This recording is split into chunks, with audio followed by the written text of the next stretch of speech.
Marilyn Monroe, A Life of the Actress, 1993. In 1954, she married baseball star Joe DiMaggio, a friend of over 2 years. Monroe was now one of the biggest box office draws of Hollywood, but her contract, negotiated in 1950, left her paid less than other stars. Also, Monroe didn't wish to be typecast as a blonde bombshell.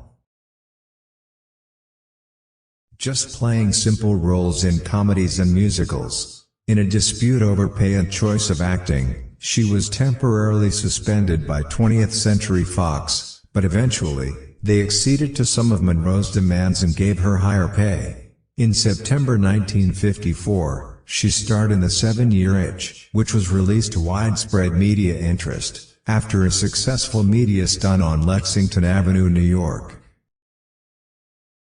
In 1955, she sought greater independence from Fox, and began her own movie production and began studying method acting.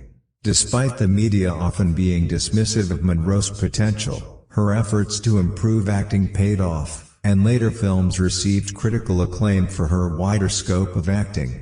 She was nominated for Golden Globe Best Actress Award for Bus Stop, 1956. In 1959, she won a Golden Globe for her role in Some Like It Hot.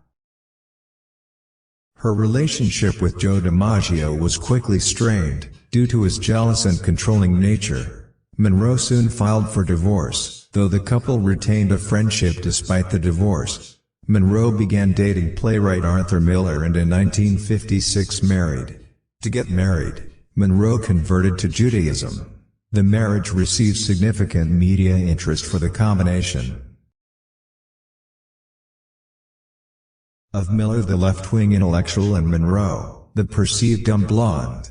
The marriage was sometimes referred to, rather unkindly, as egghead weds hourglass.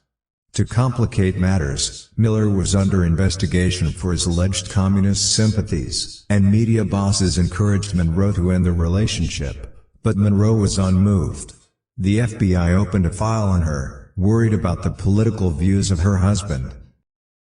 In the late 1950s, and early 1960s, her health began to deteriorate. She suffered from a barbiturate addiction and experienced periods of depression. Her marriage to Miller broke down, and she had affairs with Yves Montand, Frank Sinatra and others. During the 1960s, her ill health made shooting films challenging, and production was often delayed.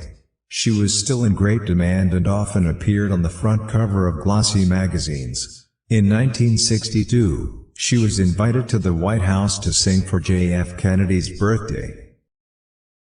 Tragically, she died early from an overdose of barbiturates in 1962, aged just 36. Although Monroe cultivated an image of the dumb blonde, in fact, her image and persona was something she took care to cultivate and develop, through the media and the strength of her acting. Although many were dismissive at the time, she took on the powerful Hollywood studio system and, against expectations, developed her acting career with her own intentions.